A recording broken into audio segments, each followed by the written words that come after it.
Olá, eu sou Jorge Folena e, juntamente com Beth Costa, estaremos apresentando o Soberania em Debate, um programa do movimento SOS Brasil Soberano, de Sindicatos e Engenheiros no estado do Rio de Janeiro. Beth, com quem nós vamos contar para esse programa de hoje? Bom, hoje já está aí na tela, nós vamos conversar com o Zé Dirceu.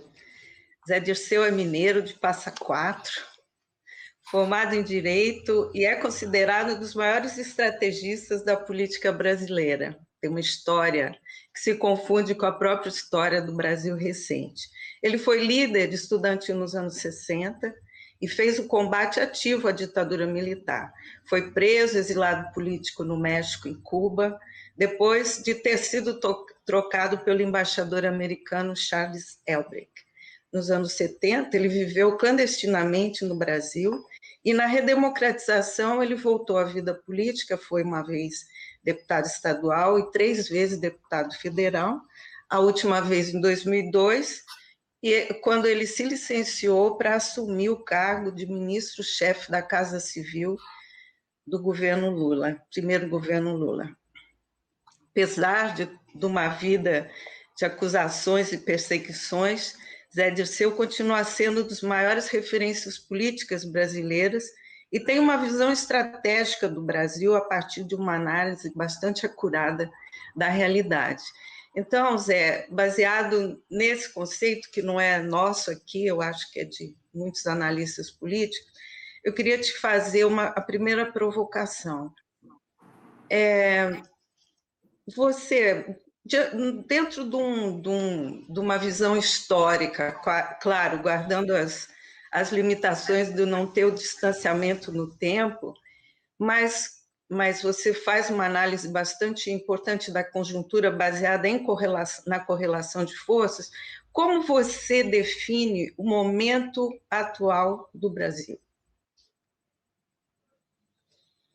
É um momento de, ao mesmo tempo, definições, mas ao mesmo tempo de impasses. Definições porque mudou a conjuntura. Com a presença do Lula, com direitos políticos, o fato histórico mais importante é a suspeição do juiz que condenou o Lula pela Suprema Corte e a anulação dos processos da vara, que era a 13ª. E o início da exposição das vísceras, né, apodrecidas da Lava Jato, inclusive da ação ilegal e inconstitucional dos procuradores da Lava Jato. A presença do Lula muda a conjuntura política porque ele tem um partido político nacional, que é o maior do Brasil. Há uma crise profunda no PSDB, no DEM e no MDB.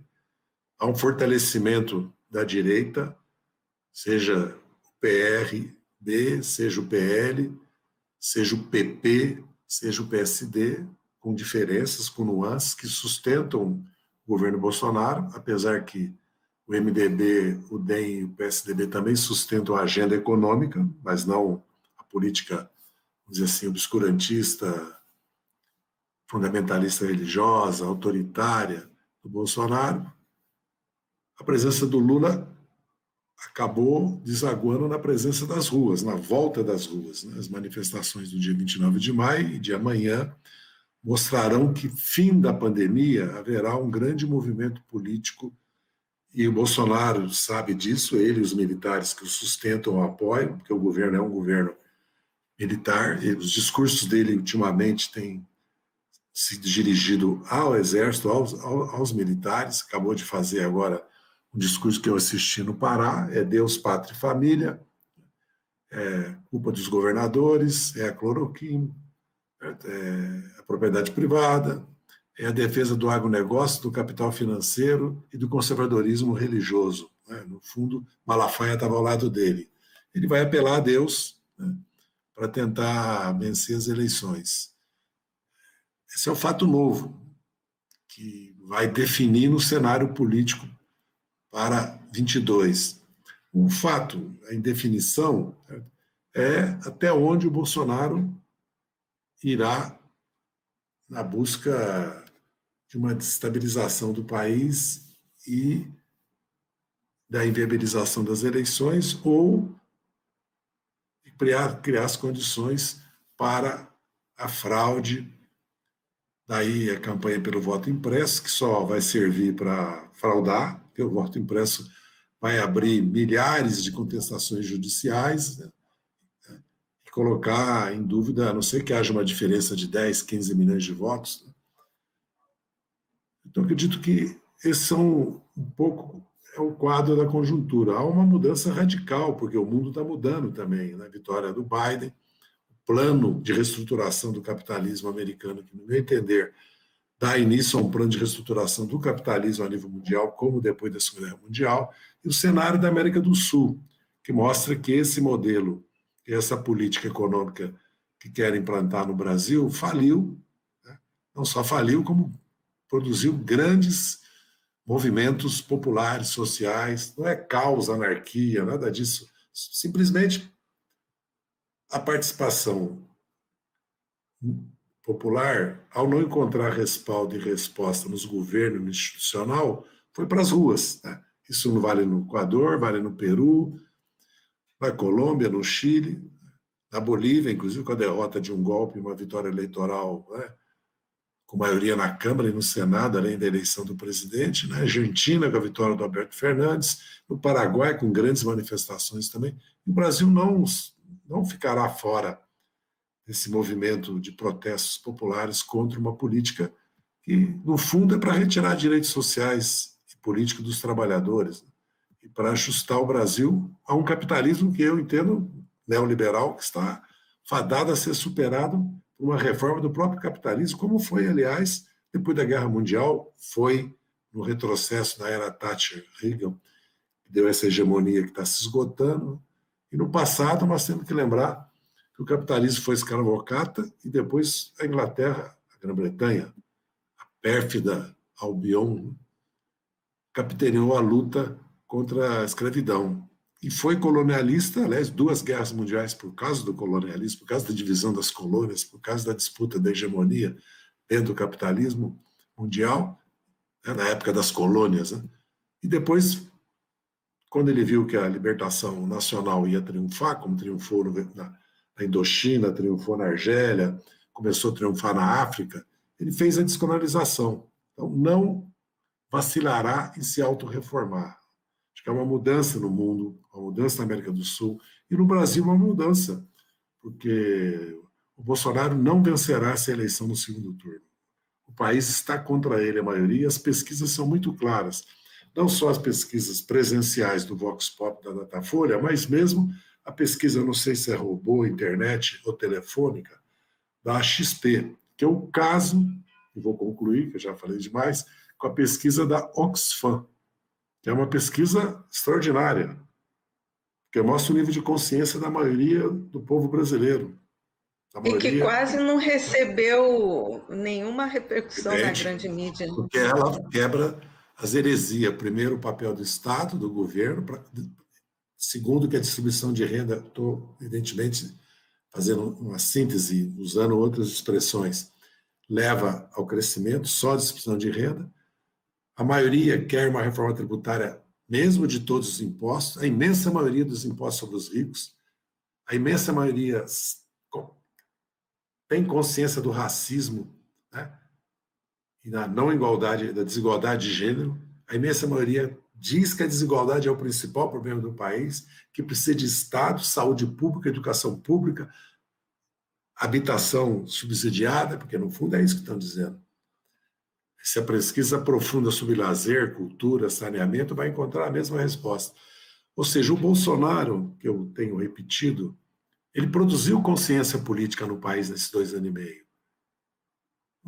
Não é impunemente se faz o que o Bolsonaro tem feito sobre o meio ambiente, política externa, saúde, educação, universidade, ciência, cultura. Né? O Guedes não se desmonta uma consciência política que se construiu em 100 anos, e a prova disso é que a votação do Ciro, do Boulos e do Haddad é igual à votação do Lula, do Brizola e do Covas, 44% de voto no primeiro turno.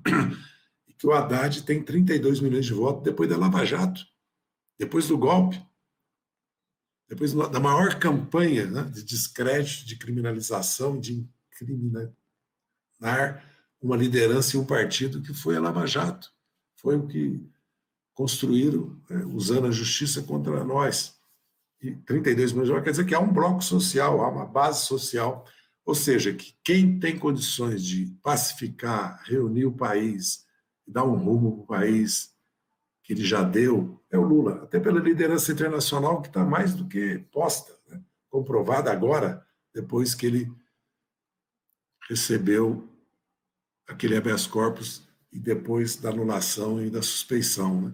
O Lula é recebido, ouvido no mundo todo e pode, de novo, retomar a integração da América do Sul. E tem partido, base social, base parlamentar para suceder Bolsonaro e dar um rumo para o país. Então, eu vejo o cenário político assim, não subestimo Bolsonaro, até porque a nossa direita liberal não encontra rumo, está muito dividida. Programa até que ela tem, porque a Globo expressa um pouco o programa que eles gostariam que sucedesse o Bolsonaro, né? Um anti-bolsonarismo com continuismo dessa sandice de teto de gasto, regra de ouro, privatizações, né? Estado mínimo, porque no fundo é isso. Ainda que eles defendem a educação pública, o SUS, mas há uma outra oposição a Bolsonaro para além das forças populares e de esquerda, que é expressa muito pela própria mídia monopolista comercial, né? Que seria expressada no passado, foi pelo PSDB capitaneando uma aliança de centro-direita, ou de direita, né? Que levou a 2 vitórias no primeiro turno e 4 vezes ter quase 40% de voto. Então não era uma força política inexpressiva, que o Bolsonaro partiu, deixou o Alckmin com 4,5% de voto. Esse eleitorado é um eleitorado em disputa, né? O Lula tem um grande poder de atração para além da esquerda, tem demonstrado isso essas semanas, nas viagens, nas reuniões que faz, nos encontros que realiza, né? Nós não estamos em campanha, evidentemente que a prioridade do país é a pandemia, a vacinação vai avançar, acredito, até outubro, na primeira dose, aos 170 milhões de brasileiros, acredito que depois vai acelerar a segunda dose, até porque terminando a primeira, nós podemos passar para 1,5 milhão, 2 milhões de vacinas por dia para a segunda dose. Acredito que nós vamos entrar 22 já com o país vacinado. E eles estão apostando que o crescimento da economia leve a uma mudança do estado de espírito do eleitorado. Não acredito, porque na era Médici o país crescia. Em 74 o MDB derrotou a ditadura, derrotou a Arena, que nunca mais ganhou eleição. Só não elegeu o presidente no colégio eleitoral do MDB porque o pacote de abril mudou as regras e o colégio que elegia os governadores e o presidente. Senão, o MDB teria governado o Brasil a partir de 1999, não Figueiredo. Sabemos disso. Depois nunca mais ganharam eleição por vias diretas, a Constituinte com as emendas populares, outro país, né? Eu não acredito que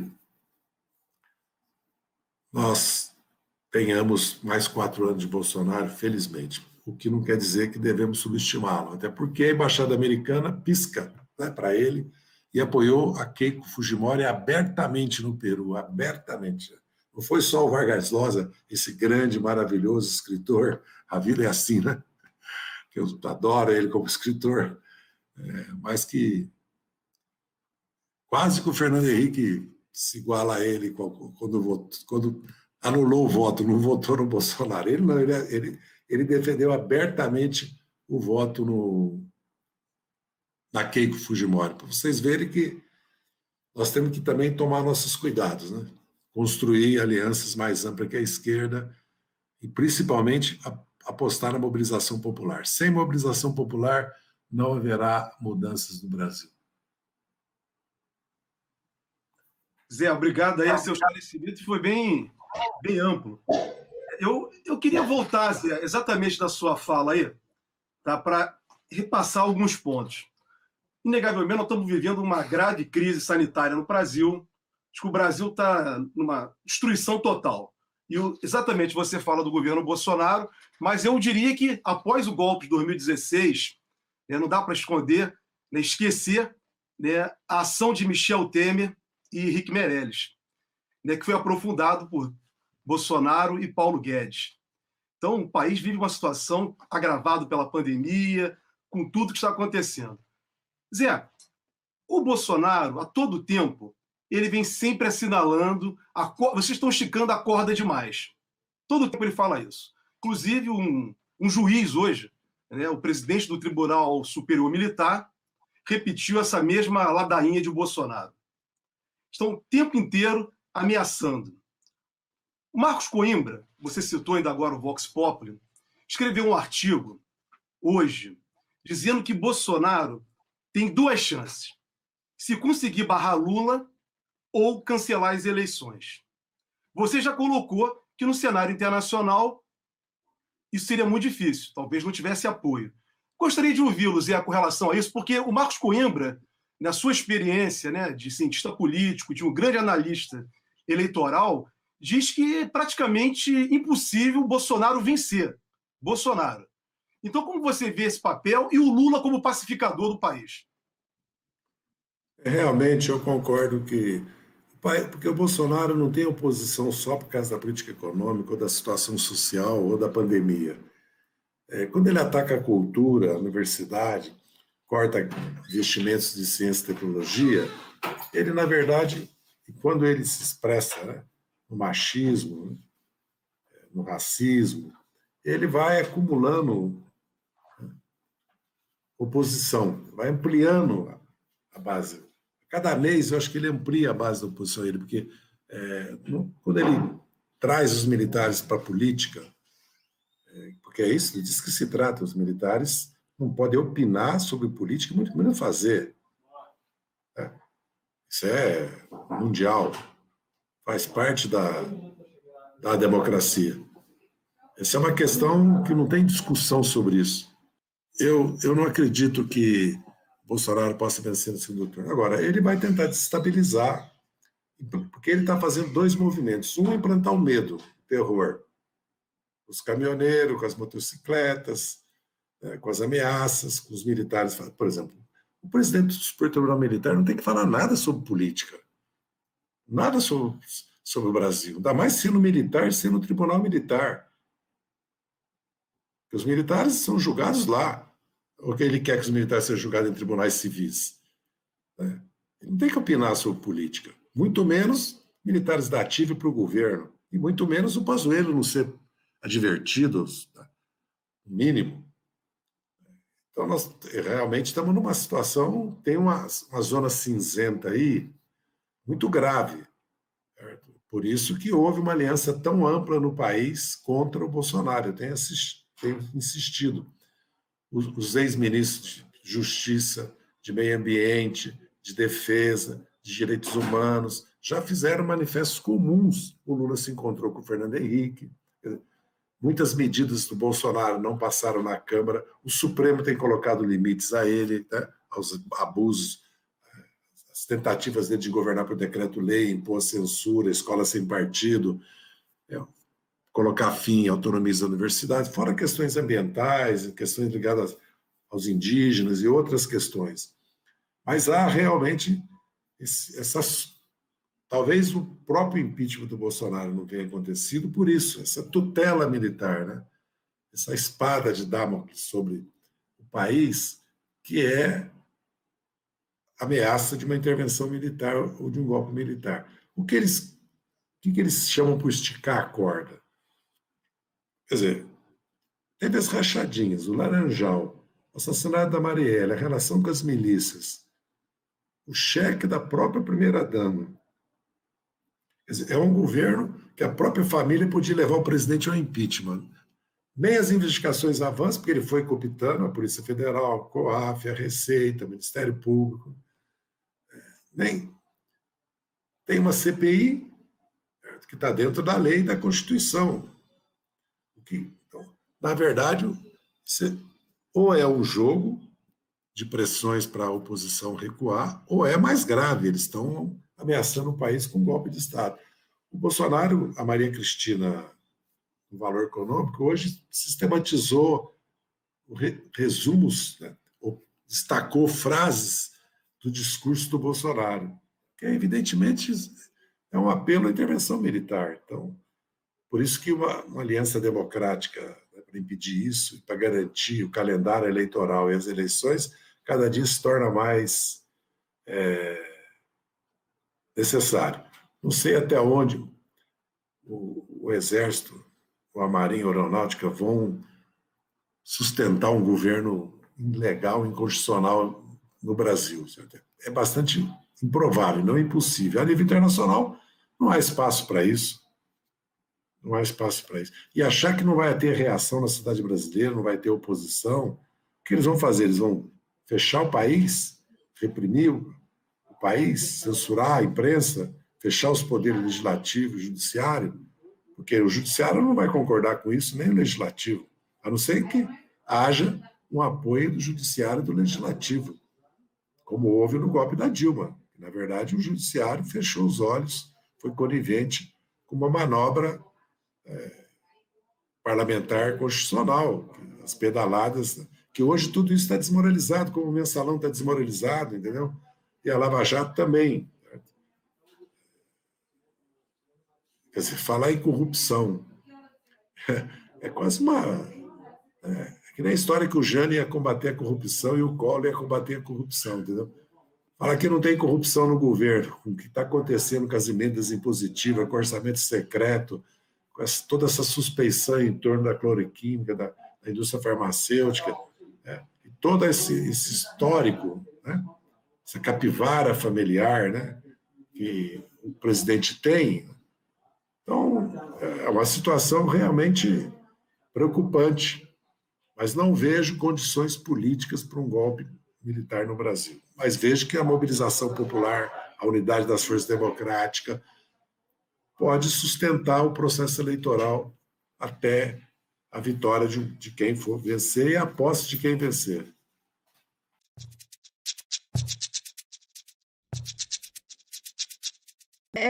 Zé, seguindo um pouco nesse seu raciocínio, a gente sabe que o Bolsonaro ele avança nesse clima que é relacionado ao que a pergunta anterior, mas que ele avança nessa cooptação, né, das milícias, das polícias militares, até das guardas municipais, né, dessas demonstrações de força.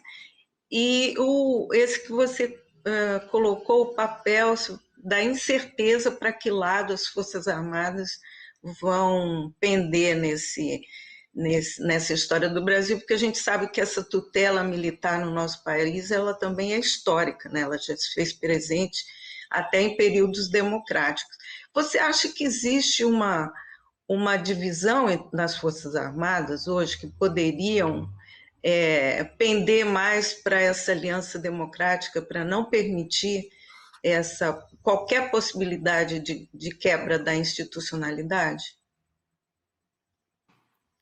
Veja bem, há 1 ano e meio eu comecei a escrever sobre as Forças Armadas, alertando as esquerdas sobre os riscos que nós corríamos de desconsiderar o papel histórico das Forças Armadas e desconsiderar o que estava acontecendo depois da vitória do Bolsonaro e a confissão pública do Vilas Boas no livro Memória, os artigos que o Mourão tinha publicado no Estado de São Paulo 2 e as declarações reiteradas do Bolsonaro. É evidente que houve uma intervenção das Forças Armadas, voltou a haver a saída dos quartéis, vamos dizer assim. Isso é fruto que não houve, na verdade, uma democratização das Forças Armadas. Não houve, na verdade, nem a investigação, processo, julgamento dos crimes da ditadura, é o único país que não houve, desde a Grécia, Guatemala, Argentina, Chile, Uruguai, e eles não aceitam. Pelo contrário, eles querem revisar a história para dizer que não houve golpe militar, não houve ditadura militar. A educação nas escolas militares continua a mesma, isso é muito grave, porque é a Guerra Fria, é o inimigo interno, é o anticomunismo, né? É a deslegitimação da esquerda, do socialismo, é uma doutrinação de 34 anos, e eles não aceitam que as escolas militares sejam como todas as escolas do país, pluralistas, laicas, né, democráticas, onde se ensina todas as correntes de pensamento, né, todas as visões, né, inclusive com relação à própria vida, à ciência, né? E o que é contraditório, porque as escolas militares são as melhores do país, como os hospitais militares, né, como os clubes militares.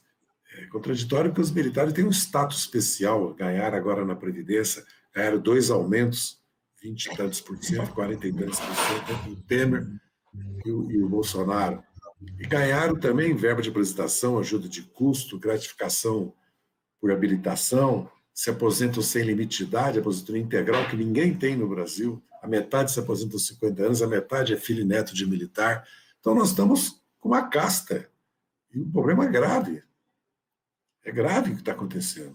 Agora, o que acontece dentro das Forças Armadas? Né? Os antecedentes, o histórico, não é bom.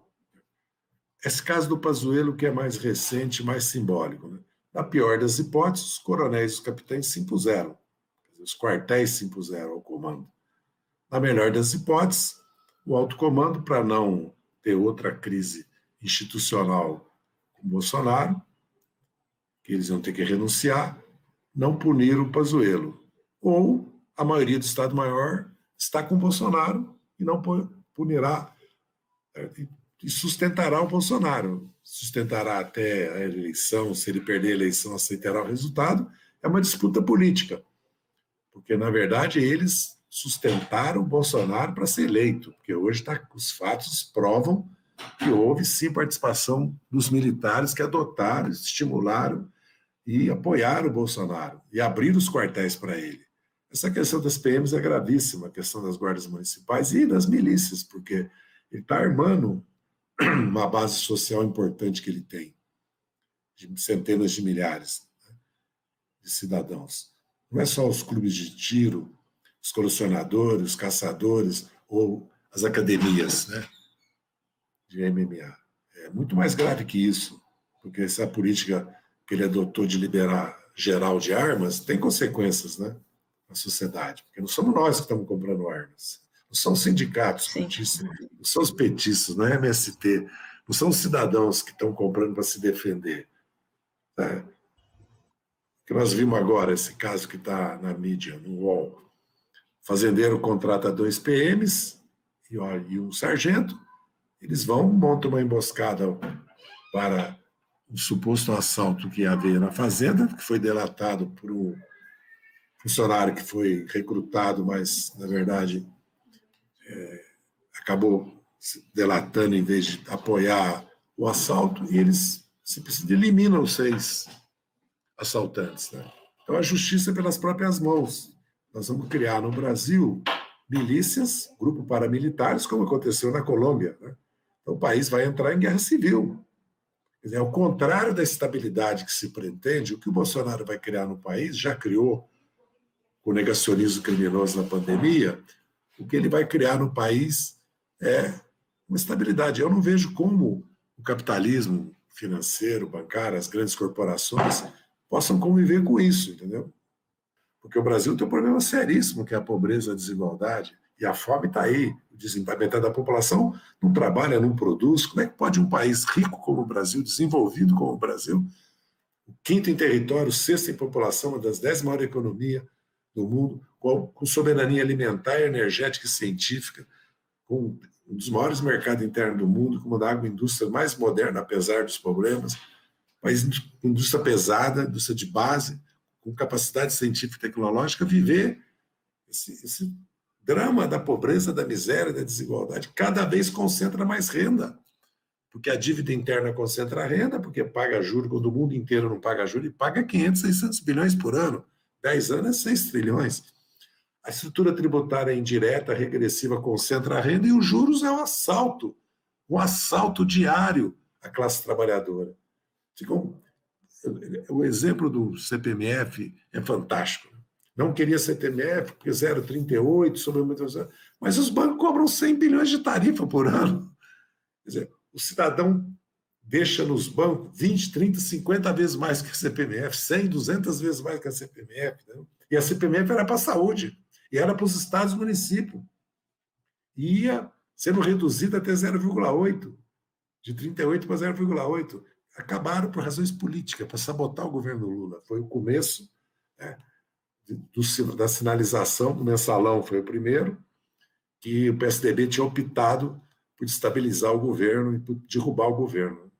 E acabaram conseguindo, em 16, derrubando a Dilma.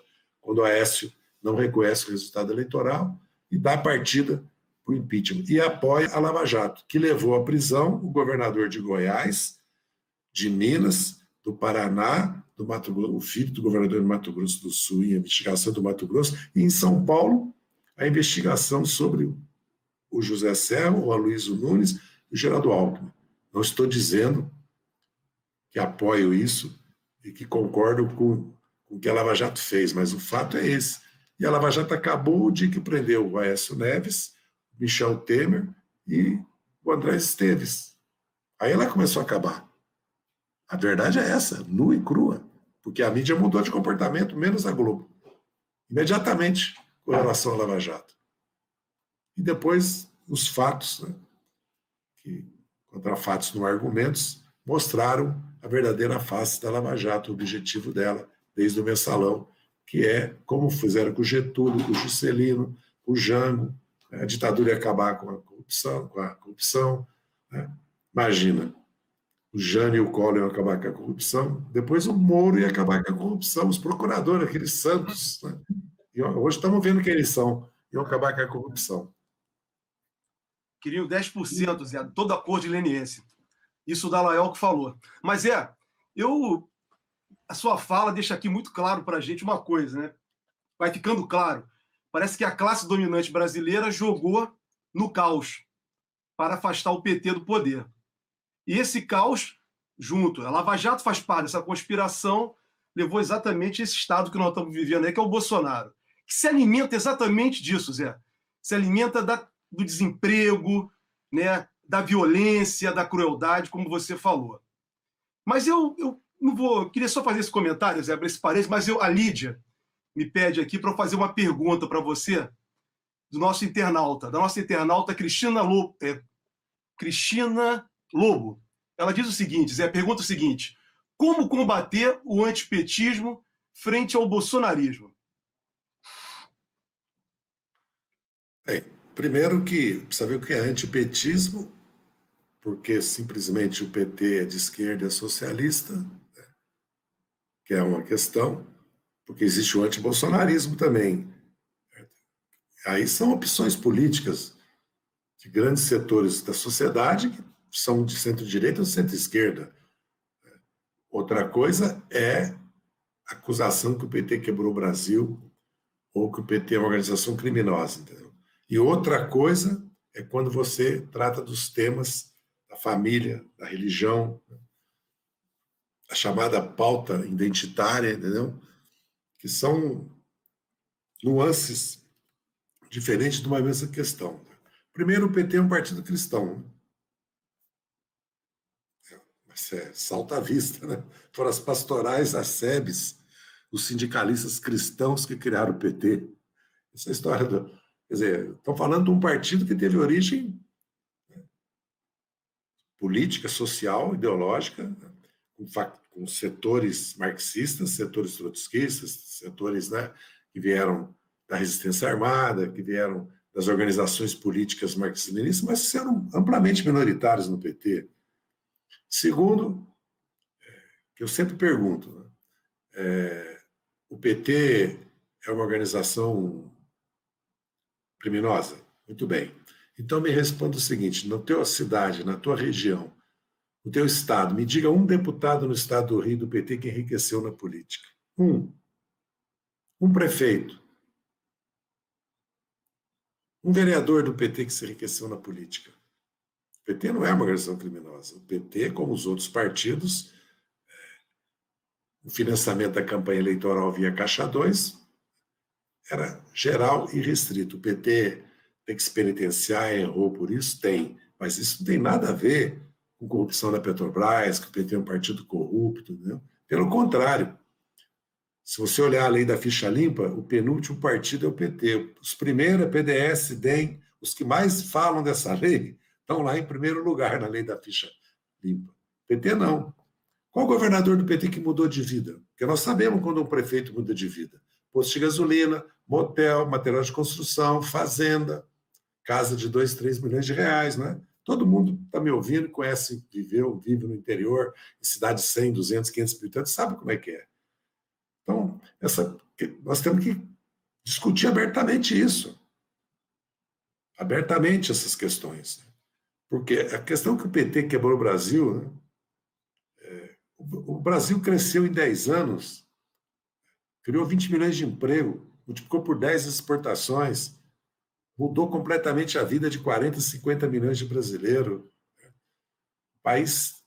E depois o país continuou crescendo com o PAC, Minha Casa Minha Vida.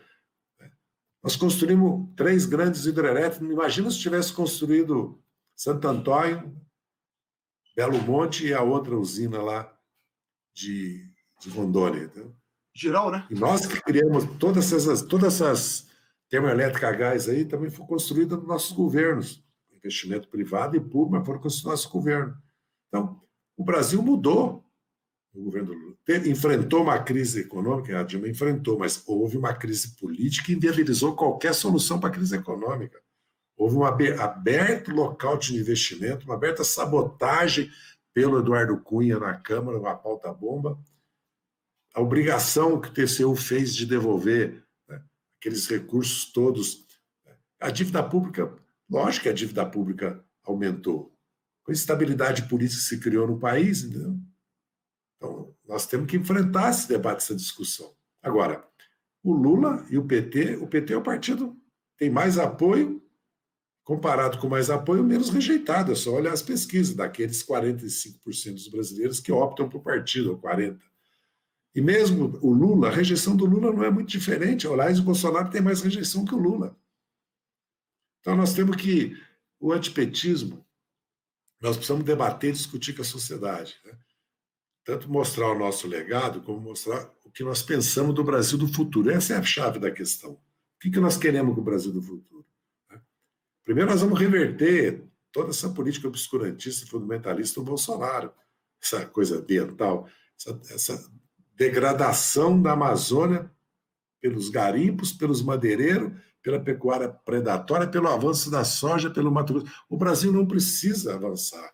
O Brasil tem 40 milhões de hectares de terra degradáveis que pode ser recuperada, inclusive para biomassa, né? Inclusive para o reflorestamento, inclusive para a produção, né, de alimentos via cooperativas, economia solidária, agricultura familiar. Né? O Brasil não precisa avançar para produzir mais sobre a Amazônia. A mesma questão, a ciência e a tecnologia. Ou nós fazemos uma revolução educacional, científica e tecnológica. O mundo está entrando no 5G, na inteligência artificial. O Brasil mal chegou na robótica. Se nós não resolvermos o problema da distribuição de renda com a reforma tributária do sistema bancário e financeiro, nós não vamos avançar. E nós vamos ter que mudar a agricultura orgânica, a energia limpa. E o Brasil tem eólica, até 25%. Mas o Brasil tem gás. O Brasil tem energia nuclear. O Brasil tem a solar. Mas o Brasil pode pegar... O mundo vai sofrer uma revolução energética e vai sofrer uma revolução na agricultura.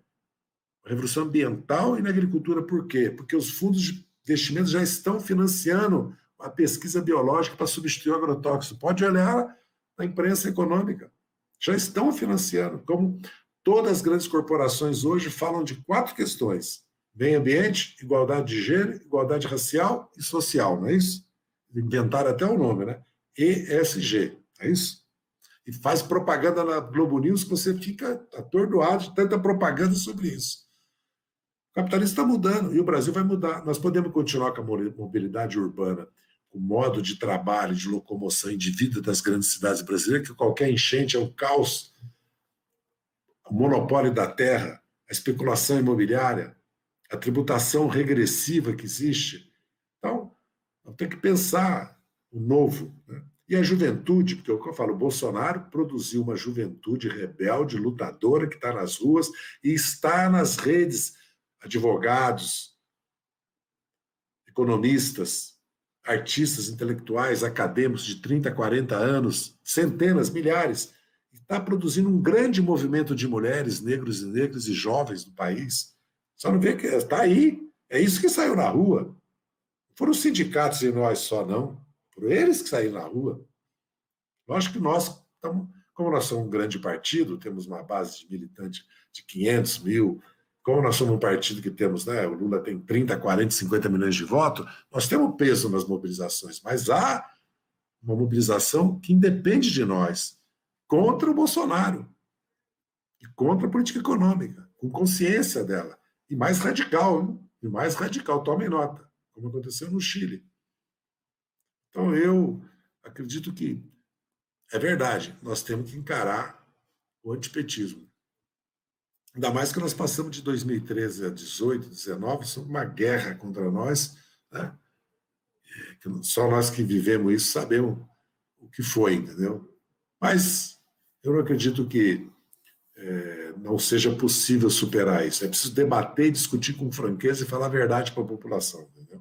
Sobre a situação do Brasil. O Brasil é um grande país. É o país mais rico do mundo porque não tem inverno. Os outros tão ricos como nós. Nós somos um continente, nós não somos um país, né? Primeiro, nós somos uma civilização, né? Nós somos uma civilização, nós temos uma cultura, nós temos presença no mundo e nós somos um país para integrar e liderar a América do Sul. E nós temos uma relação com a África Ocidental, com o mundo árabe, entendeu? Nós temos conexão com o mundo, né? Não é só a nossa cultura portuguesa, com a Europa, com a ibérica, ou com a Europa. Nossa origem, né? Italiana, espanhola, portuguesa, polaca, ucraniana, russa, depois coreana, japonesa, chinesa. Nisso nós parecemos um pouco com os Estados Unidos. Então nós somos um país, certo? Que para dar certo precisa fazer o que os outros países fizeram, dar ao Estado o papel que ele deve ter, fazer as reformas estruturais da renda e da riqueza para distribuir, e investir no povo, como o Lula dizia, pôr o povo no orçamento, investir no povo, na cultura, na educação, na ciência, na juventude, apostar, acreditar na juventude. Acreditar que o Brasil é capaz, como o Juscelino acreditava, como o Getúlio acreditava, né? E como o Lula acreditava. Acreditar no povo. Os militares não acreditam no povo, eles dizem claramente que no Brasil é o Estado que garante a unidade nacional, que garante o desenvolvimento do país. Não, quem garante é o povo. Bom, Zé, o PT realmente tem esse projeto de transformação e reconstrução do Brasil, né? Mas nós temos aí um cenário para 2022 que se fala de uma construção de uma frente ampla, uma frente de esquerda, uma frente social. Quem estará do lado do PT ou do lado das forças progressistas para que, eleito Lula, como nós queremos em 2022, ele não vai governar sozinho, ele vai precisar de um parlamento ou com uma maioria parlamentar. Quem estará do lado do PT antes, durante, depois, e como é que a gente pode aumentar a representação desse campo democrático que se transforma em voto lá na urna em 2022? Isso é muito complexo, exige uma engenharia, nós temos experiência, nós disputamos a eleição desde 82, nós ganhamos 4 eleições presidenciais, governamos com maioria até 2014, 12 anos governamos com maioria, 2015 é outra história, né? Porque começa o golpe, na verdade, contra a Dilma. Mas, na verdade, primeiro nós precisamos ter apoio popular, né? Mobilização popular e uma identificação com um programa de mudanças, de outro rumo para o país, com uma ampla base popular. E, em primeiro lugar, unir os nossos, né? O PSB, o PCdoB, o PT, certo? O PSOL e mesmo o PDT. É que o Ciro deu outro rumo para o PDT, que ele é o candidato, legitimamente, ele vai ser o candidato. O PDT adotou com principalidade uma linha antipetista, antilulista, ele fez uma opção.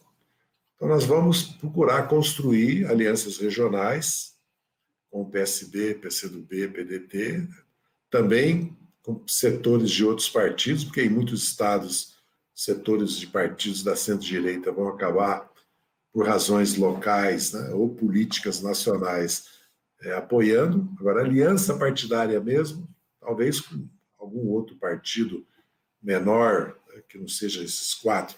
Eu não vejo o PSDB, o DEM, o MDB, o PP, o PL, o PRB, o PSD. O PSD, tudo indica, vai ter candidato.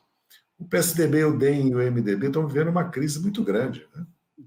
A eleição do Arthur Lira implodiu esses partidos. Né? Eles continuam sangrando. Né? A crise agora do Rodrigo Garcia, a crise do Paes e do Rodrigo Maia, a crise da disputa da liderança do PSDB, entre o Aécio Neves, Tasso Gereissati, Eduardo Leite, né, e o Dória. Não está muito claro, o Arthur Virgílio, o que vai acontecer. Não sei se eles encontram, é mais provável que hajam 3, 4, 5 candidatos desse campo todo aí. O mais provável é que o PL, o PTB, o PP e o PRB possam apoiar o Bolsonaro. E os outros partidos, Patriota, PRTB, porque também está havendo mudança. Ele foi para o Patriota, o MBL saiu do Patriota e está indo para o PROS, entendeu? Porque esses partidos, eles, na verdade, não existem como partidos propriamente dito, né? São siglas, legendas, né? Algumas, inclusive, que fazem aliança na base para eleger deputado, entendeu? Para financiar a eleição de deputados deles, para não dizer que eles se vendem, entendeu? O tempo de televisão e a própria legenda. Então, o mais provável é que nós consigamos fazer uma aliança de esquerda e tenhamos apoio de setores importantes de partidos de centro-direita. A própria viagem do Lula nos encontros está demonstrando isso, né? Que há espaço e campo. Aí vai depender muito, é muito cedo, porque nós, na verdade, até outubro, vamos estar muito mais envolvidos na CPI, na pandemia, na vacinação, na luta política em torno e também na reorganização dos partidos, na consolidação das alianças regionais. Você vê, o Flávio Dino hoje foi para o PSB, aí houve uma certa reação inesperada dentro do PCdoB, a Manuela, o Walter Sorrentino, que tem peso dentro do partido, né? Muitos fazendo manifestações, né, contra essa saída dele, que o PCdoB estava caminhando para uma decisão coletiva, né, sobre fazer uma federação, se for aprovada na Câmara, ou uma incorporação no PSB, né, e acabou dando essa saída dele. Então, acho que está muito indefinido o quadro político partidário ainda, mas a tendência, eu acredito, é que as alianças regionais vão pesar muito. E porque a força do Lula no Nordeste é um poder de atração muito grande. Porque ele tem 70%, 60%, 80% de votos, conforme o Estado. Entendeu?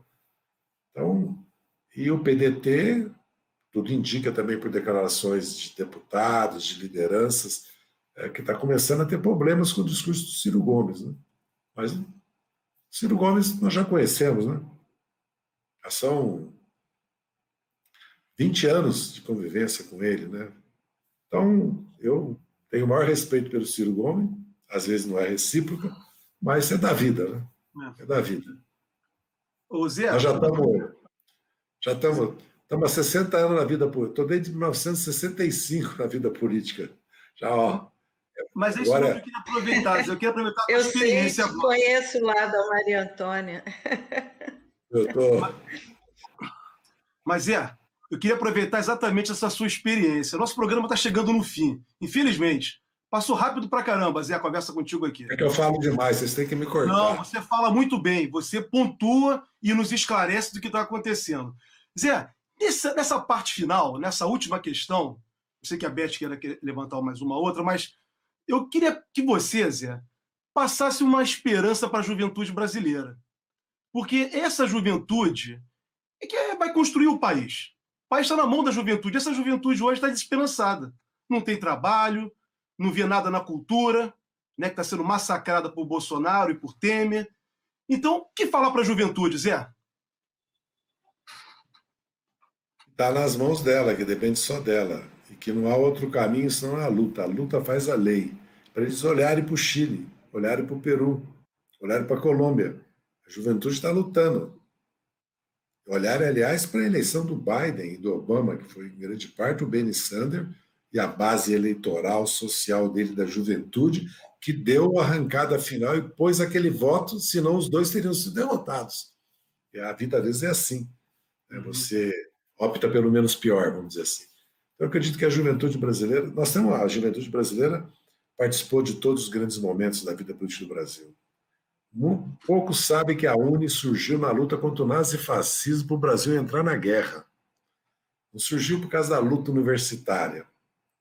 Porque o Centro Acadêmico é uma instituição mais do que centenária no Brasil, é uma assembleia de estudantes que aprovam um estatuto, uma forma de contribuir com a carteira de estudante, elege uma direção, tem um centro acadêmico para a vida social, cultural, para o lazer e para a política, tá? Para defender os estudantes e seus interesses frente aos conselhos universitários, às reitorias, né?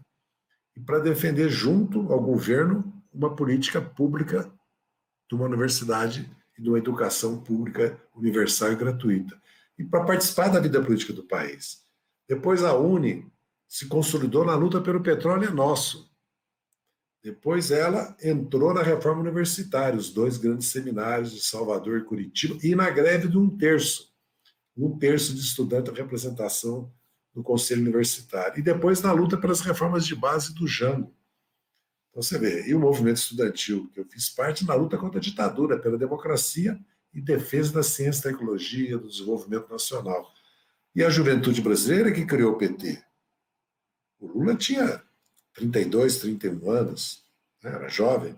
A imensa maioria daqueles que fundaram a CUT, o PT, eram jovens, porque já faz 40 anos, nós estamos com 75 agora. Eu mesmo, apesar de já vir da luta estudantil, da resistência armada, da clandestinidade, né, eu tinha exatamente 33 anos quando o PT foi fundado. O meu filho nasceu em 78, eu tinha 33 anos, o PT foi fundado em 79, 80.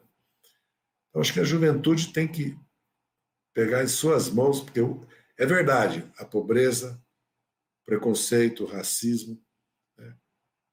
A situação do país é muito grave, o desmonte da educação, ainda temos a pandemia, mas é possível um país justo e democrático. Está nas nossas mãos.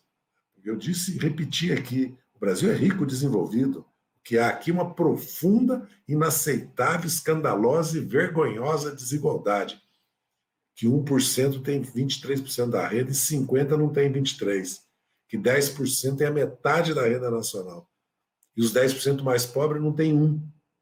Essa é a realidade do Brasil. Um país não pode ir para frente assim. Está provado no mundo. A distribuição de renda é um motor. Porque a Europa, no século XIX, fez reforma política, agrária e tributária. Para quê? Para distribuir renda. O que nós estamos assistindo no mundo hoje é a crise por causa da concentração da riqueza e da renda nunca vista. Porque aqui, durante essa crise da pandemia, os 100 e tantos aí multimilionários brasileiros acumularam uma fortuna de quase 200 bilhões. Isso é uma coisa... Enquanto isso, fome e miséria, uma parcela importante da população, dificuldades para a imensa maioria, né? Porque a população viveu, todos nós, esses meses, né? Eu mesmo estou aqui fechado, né? Vou ficar por 14 dias, por causa de uma pequena cirurgia que a minha companheira Simone fez. Eu queria até a manifestação amanhã, eu vou dia 26 na Maria Antônia, em São Paulo, mas não posso sair. Imagina a situação dos trabalhadores que têm que pegar ônibus, trem, para ir trabalhar, né? Os pais de família que têm que levar sustento para casa e tem que correr os riscos da pandemia. Né? E as 500 mil mortes que são de brasileiros e brasileiras, que têm família, têm endereço, têm amigos, têm amigas, têm um trabalho, amigos de trabalho, têm a sua imensa família, tem a sua comunidade religiosa, a comunidade do esporte, do bairro.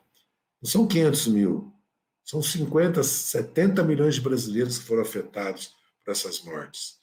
Por isso que o comportamento do presidente Bolsonaro, né, é criminoso nesse sentido. Ele hoje mesmo está defendendo a contaminação de todos para superar. Ou seja, pode morrer 1 milhão, 1,5 milhão, 2 milhões. Está defendendo a cloroquina lá abertamente hoje lá. E acusando os governadores, acusando que tudo aconteceu por causa do isolamento, ou do lockdown. Quando tudo aconteceu por causa da pandemia, e tudo não se resolveu de outra forma, porque ele não quis a vacina. Ele é contra, ele sabotou, porque ele não quis, quando era necessário fazer isolamento, fazer isolamento. Porque ele mentiu para o país, ele traiu o país nesse sentido. Porque não fez o papel dele de liderar, como em todos os países do mundo, liderar o país para enfrentar a pandemia, não negar a pandemia. Tanto é que a maioria da população quer se vacinar. A pesquisa essa mostra isso agora, a pesquisa saiu agora. 2/3 quer se vacinar e 28% já se vacinou. Então a imensa maioria da população quer se vacinar, até para voltar a trabalhar. O Brasil realmente precisa voltar a trabalhar, precisa produzir, mas só atrasou, só não voltou antes por causa do Bolsonaro. Um abraço para vocês. Obrigado, Zé. Beth, fecha aí o programa. Até a próxima, viu? Obrigado, Zé. Muito obrigada aí pela sua disposição. Obrigada mesmo. Então, nós estamos encerrando aqui mais um. Até a próxima, amanhã, Zé. todo mundo, a juventude amanhã nas ruas. Amanhã, né? Todo mundo na rua. E depois nas urnas. Nas ruas. Isso. 2 movimentos. As urnas, para ir às urnas e às ruas. Isso aí, Zé, legal. Zé, é isso que você chama de revolução social, quando você fala? Revolução social é a distribuição da riqueza e da renda. É a reforma tributária do sistema bancário e uma reforma política para democratizar o poder. O Brasil precisa de uma revolução social. E a revolução inacabada que o Florestan Fernandes falava, né? A revolução brasileira. Porque o Brasil é um país que veio evoluindo de uma maneira fantástica, porque nós somos, às vezes, muito pessimistas com relação ao Brasil, mas a Constituição de 88 é algo produto de 70 anos de luta da classe trabalhadora, das classes populares, fundamentalmente. Lógico que houve momentos de lutas democráticas, de alianças, inclusive, de classes, né? Mas, fundamentalmente, foram as classes trabalhadoras que conquistaram essa Constituição de 88, essa rede de segurança, né? Essas grandes conquistas políticas, a própria democracia, que agora o Bolsonaro, e pelo jeito os militares, né, eles querem ficar no poder, né? Gostaram do poder. O Fernando Henrique, aliás, falou. Eles vão chegando, sentaram, e não vai ser fácil sair. Viu? Um abraço. Abraço, Zé. Muito obrigado.